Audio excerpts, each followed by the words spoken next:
Welcome to my channel. Today I will be painting and talking about Alice Walker. If you're interested, stay tuned. On February 9th of 1944, Alice Walker graced the earth with her presence. She was born in Eaton, Georgia. Her parents were Willie and Minnie. See? That's kind of cute. Mr. and Mrs. Walker were sharecroppers, and they made less than $300 yearly. Her mother also worked as a seamstress in order to earn extra income. As a young child, Alice grew up in a violently racist society, and as an impoverished African-American child, that had a huge impact on her. She was a very outgoing young woman. She was a tomboy, and she liked to speak up, and she loved talking in front of crowds at her local church. At the age of 8, Alice was playing cowboys and Indians with her siblings, and she was blinded in the eye. Her parents did not know that it was very severe, and they attempted to take care of the injury at home as opposed to taking her to seek medical care. Keep in mind, they were poor, so they had to work with what they had. Because of this, she developed the fever, and her parents did rush her to the hospital after that, where doctors informed her parents that Alice would never have sight in her right eye again. Because of this, Alice had become more into herself. She had isolated herself from others and turned to books and writings as a form of expression. She said that in that time frame in which she was isolated and lonely, she began to really understand and become aware of people and things, and it helped her to develop her writing skills. Eaton, Georgia was very segregated, and the only school available to African Americans was Butler Baker High School. As a teenager, Alice was a very intelligent young lady, and she was valedictorian at her high school, and she secured a scholarship to Spelman in Atlanta. She met Martin Luther King at Spelman and credits him for her decision to return as an activist in the civil rights movement. While in college, she was very instrumental in African American rights. In 1963, she received another scholarship and transferred to Sarah Lawrence College. While she was at Sarah Lawrence, she was able to go to Africa and spend time as an exchange student. I'm so jealous because I think that's wonderful. I think every African American should take a trip to Africa. But anyway, back to the story. She became involved in international women's rights because of this trip to Africa. She saw a lot of oppressive rituals being portrayed in Africa, and this is something that also played a role in her novel, The Color Purple. By the time Alice was a senior in college, she became very depressed as she found out she was pregnant and took on the tough decision to forego an abortion. This procedure had a huge impact on Alice, and she had contemplated suicide shortly after. It was a very rough time in her life, and she used her writing to help cope with this. She had created a series of poems that reflected upon her mental state at the time. She wrote a poem called Once. While she was a student in East Africa, she would slip her poetry under the door of her mentor. I believe her name is Muriel, and I cannot pronounce her last name, Rukiser. I know I just messed that up. But her mentor wound up showing the poems to her agent, and Once was published 4 years later. The poems talked about how confused she was and how lonely she felt and the suicidal thoughts she encountered as well. While recovering from the pain of her loss, Alice wrote To Hell with Dying. It's a story about an old man who was brought back to life by the love of 2 kids. It is published as a children's book in 1988. Furthermore, while continuing her college education, she found herself becoming more and more frustrated with the lack of African American literature and history being taught in the classroom. She was not taught about any African American writers. Subsequently, she went out and found some of her own, in which she found Zora Neale Hurston. Alice fell in love with Hurston, and she would read all of her writings, and she loved writings that described African Americans as multidimensional, complex characters with a grand sense of purpose and intention behind their writings. Hurston displayed a fresh juxtaposition to all of the stereotypical negative portrayals of African Americans that were typically portrayed in novelties. And given my own personal experience in the school system, even in today's society, I didn't read a book by a female Black author until my senior year in high school, actually. It was when I was introduced to Toni Morrison, who is one of my favorite writers, but I could completely understand where Alice was coming from. I could understand that frustration that comes along with not seeing yourselves portrayed as these dimensional characters in writings that are, shown with writers who are as eloquent as like a Toni Morrison or a Zora Neale Hurston or a Alice Walker.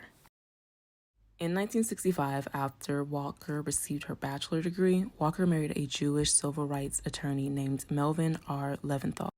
They were the first legal interracial couple in Jackson, Mississippi to get married after and I'm going to mess this up, but I think it's miscegenation law was passed. And it was very difficult for Alice and her husband. At the time, they were harassed by the white community often, and they were also harassed by a very well-known terrorist group called the Ku Klux Klan. In 1969, she gave birth to Rebecca Grant, and in addition to that, she gave birth to her first published novel, The Third Life of Grant Kaplan. And although she was doing well as a writer, a lot of people had issues with her novels because she was a person of color, and in addition to that, she was a person of color and married to a Jewish man. And there was a lot of strict rules put in place that made her interracial relationship damn near impossible. A lot of Black male critics really emphasized on her interracial relationship, and they did a lot of criticizing her for her choice of marriage. In 1977, her and her husband would go their separate ways and decide to get a divorce. She then wrote Meriden, a novel about activist work in the South during the Civil Rights Movement and the movement Fight for Change. This book touched greatly on motherhood and the responsibility that came along with that, and the importance of building a sense of community within womanhood. The Color Purple was one of Alice's most famous novels, as it focused on womanhood and the struggles African American women faced in such a male oppressive society that is so gung-ho on viewing women as inferior subjects to their male counterparts. And I just want to take a quick moment to reflect upon the painting. I was having such a hard time trying to paint her because this was the first time I ever tried to convert a black and white photo to color, and it was very difficult. The mixing of the paint was kind of hard for me and everything. I'm just not accustomed to this, so I do apologize in advance for the messiness of the picture, but I am trying. That's why I keep showing you guys the reference photo. But yeah, back to the story. The characters within the novel dealt with some sort of racism, oppression, or abuse, and the theme of hopefulness that things will get better is a reoccurring theme that is portrayed in the novel. But by the end of the story, each person has achieved some sense of freedom and/or self-fulfillment. Her books play as a mirror to society, and it helps people to look at the world around them and also look at themselves and see what fulfillment you yourself can get out of life, or how the world around you can be changed. In The Color Purple, Seeley deals with not only racism from white people, but also the patriarchy of the Black community as well.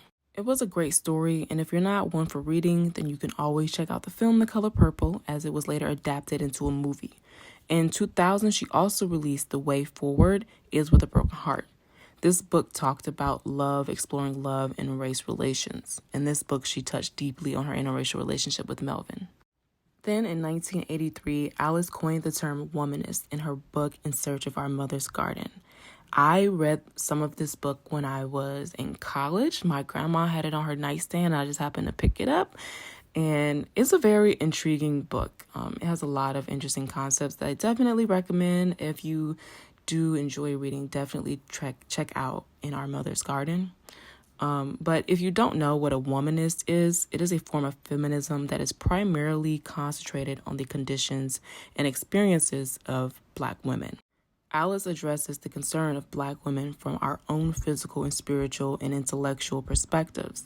From the viewpoint of Black women, Alice states that womanism gives us a world of our own because it is a discourse of Black women and the issues Black women face in society. Speaking of Black women, Walker talks of falling in love as she carried a romantic relationship with a woman who is the singer known as Tracy Chapman in the 90s. She is quoted by saying that it was delicious and lovely and wonderful, and I totally enjoyed it, and I was completely in love with her, but it was not anybody's business but ours. And to sum up the life of Miss Walker, she is a legend. She has many award-winning poems, books, and essays. Her writings are immensely popular. In her span as a writer, Alice has published 17 short stories and novels and 12 nonfiction works. Alice Walker is a beautifully talented and a wonderful individual who was able to assess her community and the treatment of African American women and find the words to thoroughly explain these individuals and break it down in a manner that was both introspective and appealing. With her writings, Alice helped to change the society that she lived in and helped to make it a better place for generations to come, such as our generation currently. We are still moving and still making strides, but thanks to great writers such as Alice Walker, the African American community continues to thrive, as Alice Walker helped to push our community forward through the power of her words. And as a Black woman, I am very thankful that we were blessed with a presence like hers on this earth. And I have to be honest, I felt like I could have done her painting a lot more justice. I think that this painting is fine, but it does not look exactly like Alice Walker. And I was a little bit disappointed with that. So I decided that I will definitely be redoing her painting at some point in time. Not anytime soon, but I definitely will get back in there and fix this painting up a little bit more. But I do thank you guys for tuning in and listening. I hope that you enjoyed. I hope that you were able to learn something. And again, I'm so sorry that I didn't even get this out during actual Black History Month. But like we say, every month should be Black History Month, as we should be learning about our people. Whether it's January, February, March, or April, it does not matter. We did great things and we deserve our flowers. But with that being said, I'm Inez Arts. Thank you so much for listening.